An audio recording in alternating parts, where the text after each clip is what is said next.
አትገቡም አሉ ነብዩ አለይሂ ሰላቱ ወሰላም ሐታ ተኡሚኑ ወላሂ ለን يدخل الجنة إلا من آمن بالله واليوم الآخر እስካላመናችሁ ጀነት አትገቡም አሉ ነብዩ አለይሂ ሰላቱ ወሰላም ولا تؤمنوا حتى تحابوا የምታምኑት ደግሞ ስትዋደዱ ነው አሉ አታምኑም እስካልተዋደዳችሁ ድረስ አሉ ነብዩ አለይሂ ሰላቱ ወሰላም أولا أدلكم على شيء إذا فعلتموه تحاببتم የሆነ ነገር ልንገራችሁ እንዴ ያን ነገር ስትሰሩት በመካከላችሁ መሐባ ውደት የሚሰፍንበት ነገር በዛ ምክንያት ጀነት የምትገቡበት አሉ ነብዩ አለይሂ ሰላቱ ወሰላም قالت الصحابة بلى يا رسول الله فالنبي عليه الصلاة والسلام أجاب بجواب كاف قال أفشوا السلام بينكم بمكاكلاتو سلام تبزوا النبي عليه الصلاة والسلام فاسألوا أهل الذكر إن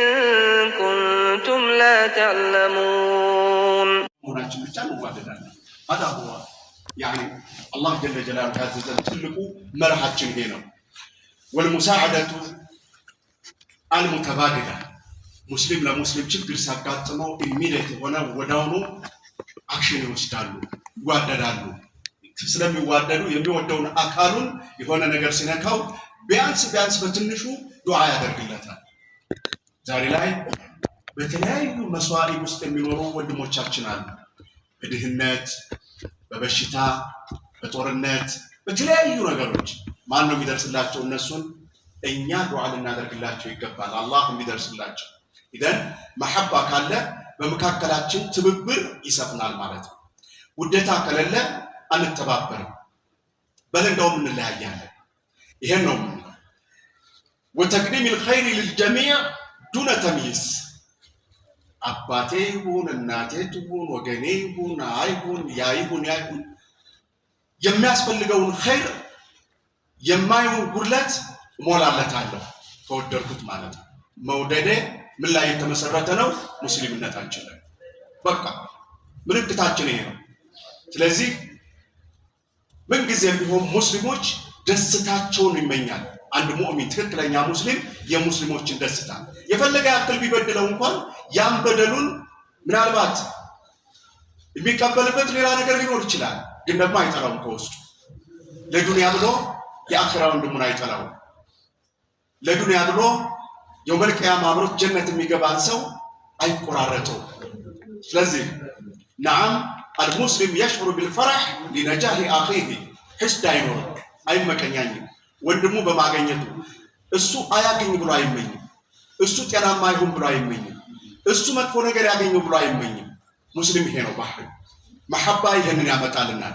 هناك احاديث كثيره ነብያችን አለይሂ ሰላቱ ወሰለም የተናገሯቸው ሐዲሶች ተመልከቱ ኒን ሐዲሶችን አይተን እንጨርሳለን فالنبي عليه الصلاة والسلام كاوراجو حديث مكاكل عن أبي هريرة رضي الله عنه أن رسول الله صلى الله عليه وسلم قال لا تدخلوا الجنة يا سلام لا حول ولا قوة إلا بالله جنة أتقبل مع النبي عليه الصلاة والسلام حتى تؤمنوا والله لن يدخل الجنة إلا من آمن بالله واليوم الآخر اسكرم مناجو جنة أتقبل مع النبي عليه الصلاة والسلام ولا تؤمنوا حتى تحابوا የምታምኑት ደግሞ ስትዋደዱ ነው አሉ አታምኑም እስካልተዋደዳችሁ ድረስ አሉ ነብዩ አለይሂ ሰላቱ ወሰላም أولا أدلكم على شيء إذا فعلتموه تحاببتم የሆነ ነገር ልንገራችሁ እንዴ ያን ነገር ስትሰሩት በመካከላችሁ መሐባ ውደት የሚሰፍንበት ነገር በዛ ምክንያት ጀነት የምትገቡበት አሉ ነብዩ አለይሂ ሰላቱ ወሰላም قالت الصحابة بلى يا رسول الله فالنبي عليه الصلاة والسلام أجاب بجواب كاف قال أفشوا السلام بينكم በመካከላችሁ ሰላም ታብዙ አሉ ነብዩ አለይሂ ሰላቱ ወሰላም ዛሬ ላይ ወንድሞች አባቶች ሐቂቀተን እውነቱን ለመናገር ሙስሊም ሆኖ ያየው ስለማያውቁ ብቻ ሰላም አለይኩም ማይል በጣም ብዙ ሙስሊም አለ ታውቃላችሁ هذا فشل غاية الفشل فالنبي عليه الصلاة والسلام لم يقل أفشوا السلام على من تعرف لا فالنبي عليه الصلاة والسلام أمرك يعززون مسلم بمهناتهم بيتشا سلام تمام يا مسلم ملكت كايهبت سلام تمام بل من حقه هو حقه سلام تمام ከአምስቱ ሐቆቹ አንዱ ስናገኘው ሰላም ማለት ነው። በነብዩ አለይሂ ሰላቱ ወሰላም ውደታን ከሚጨምርላችሁ ነገር አንዱ ጠላኸውም ተጣላኸውም አልተጣላኸውም ወደድከውም ጠላኸውም ዘመድ ሆነም አልሆነም አወቀው አላወቀው ሙስሊም ከሆነ ሰላም አለይኩም ብለህ ውለድ። ይሄ ነው መርሃችን፣ የሙስሊም መርህ ይሄ ነው። ይሄን ከምንድን ነው የምናገኘው? ሙስሊም በመሆናችን ነው። ሌላ ሐዲሳቸው ነብዩ አለይሂ ሰላቱ ወሰላም እንዲህ ይላሉ፣ ኢነላህ የቁሉ የውመል ቂያማ፣ አላህ የቂያማ ቀን እንዲህ ይላል፣ አይነል ሙተሐቡነ ቢጀላሊ፣ እኔ ለኔ ብለው የተዋደዱ ሙስሊም በመሆናቸው ብቻ በአላህ ስላመነ ብቻ ሰላም አሰላሙ አለይኩም ሲባባሉ የነበሩ ሲዋደዱ የነበሩ ሲደጋገፉ የነበሩ አምጧቸው ይላል አላህ ጀለ ጀላሉ። አላህ እያወቀ ነው፣ እያወቀ የታሉ ይላል አላህ የነሱ ክብር ከፍ ለማድረግና የነሱ ደረጃ ከፍ ማለቱን ለሌሎች ለማሳወቅ። አይነል ሙተሐቡነ ቢጀላሊ አልየውመ ኡዚልሁም ፊ ዚሊ የውመ ላ ዚለ ኢላ ዚሉ። ያ ሰላም ኢላ ዚሊ። ዛሬ ላይ ጥላ የለም። የዛን ጊዜ የውመል ቂያማ መሕሸር ላይ ፀሐይ ስንዝር የምትቀርብበት ሰዎች ላባቸው እንደ ወንጀላቸው መጠን የሚያሰምጥባቸው ቀን አላህ ምን ይላል? እነዛ ለኔ ብለው እዛ ዱንያ ላይ የተዋደዱትን አምጧቸው። እነሱን ዛሬ ምንም እንኳን ከዚህ ሐራራ የሚጠብቃቸው ጥላ ባይኖርም በእኔ ጥላ ስራ ኖራቸዋለሁ ይላል። በምን ምክንያት? ዱንያ ላይ በመዋደዳቸው ምክንያት። አልኹዋ ፊል ኢስላም ይህን ጥቅም ይሰጠናል። ሌላው ሐዲስ በነቢ አለይሂ ሰላቱ ወሰላም የቁል ወለዚ ነፍሲ ቢየዲህ፣ ነፍሴ በእጁ በሆነችው በኃያሉ ጌታ ምዬ እነግራችኋለሁ አሉ ነቢዩ አለይሂ ሰላቱ ወሰላም፣ ላ ዩእሚኑ ዐብዱን ሐታ ዩሕበ ሊአኺህ ማ ዩሕቡ ሊነፍሲህ። በሌላ ሐዲስ ላ ዩእሚኑ አሐዱኩም ሐታ ዩሕበ ሊአኺህ ማ ዩሕቡ ሊነፍሲህ። አንድ ሰው አማኝ አይደለም ኢማኑ ለም የክተምል በዐድ፣ ኢማኑ አልተሟላም አሉ። ጎደሎ ኢማን ነው አሉ ነቢያችን አለይሂ ሰላቱ ወሰላም።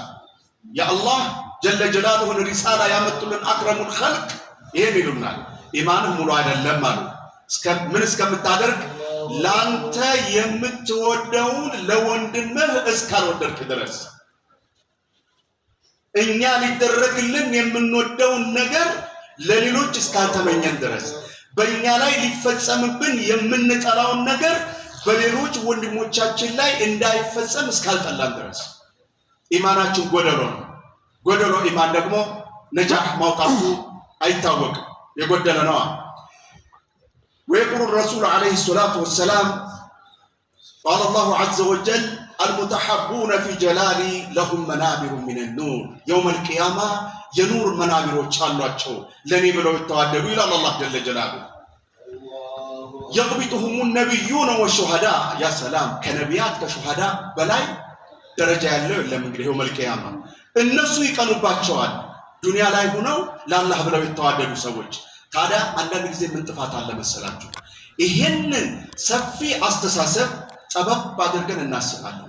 በተወሰነች ነገር ውስጥ የሆነች ኮረጆ ውስጥ ማስገባት የሚሞክሩ ሰዎች ይኖራሉ። መደረግ የለበትም። ሙስሊም ነው። ያ እሱ የሰራው ወንጀል አንተን አይመለከትም። ያ አንተ የታዘዝከው እሱ ወንድም ሆነ ነው የተባልከው፣ ስለሱ ጀርባ ተወው። ያንን አላህ ነው የሚያጠናው።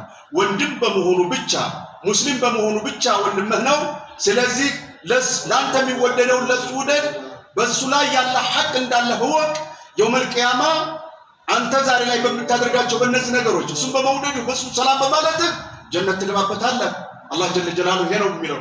አንቢያዎች፣ ሹሃዳዎች፣ ለአላህ ብለው ህይወታቸውን የሰው ሰዎች፣ የአላህ መልእክተኞች እነሱ የሚቀኑበትን ደረጃ ማግኘት ከፈለግ አላህ ጀለ ጀላሉ በስማኑ ተጠቃሚ ያድርገን። هذا بالله التوفيق صلى الله على نبينا محمد وعلى اله